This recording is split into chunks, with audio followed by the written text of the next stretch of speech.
Dieu est tout-puissant. Dieu a tout créé, régit tout et peut tout. Dieu est notre Père. Les Saintes Écritures expliquent à de nombreuses reprises la puissance universelle de Dieu.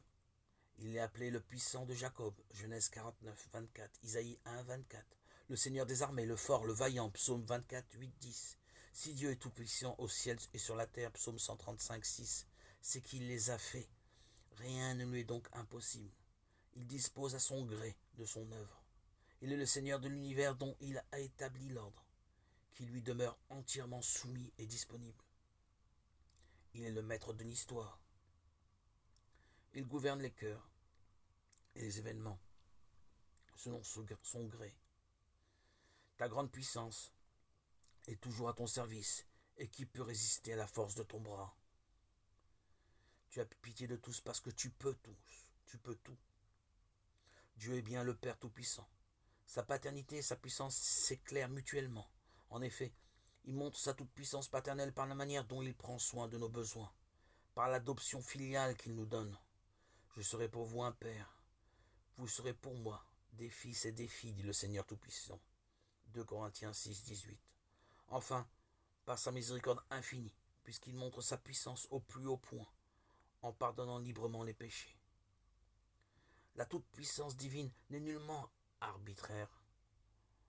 En Dieu, la puissance et l'essence, la volonté et l'intelligence, la sagesse et la justice sont une seule et même chose, de sorte que rien ne peut être dans la puissance divine qui ne puisse être dans la juste volonté de Dieu ou dans sa sage intelligence. La foi en Dieu le Père Tout-Puissant peut être mise à l'épreuve par l'expérience du mal, de la souffrance.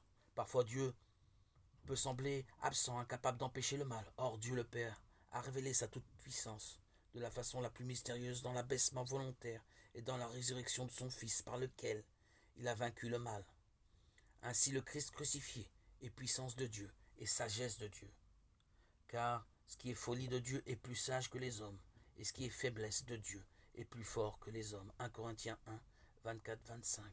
C'est dans la résurrection, dans l'exaltation du Christ, que le Père a déployé la vigueur de sa force et manifesté quelle extraordinaire grandeur revêt sa puissance pour nous, les croyants.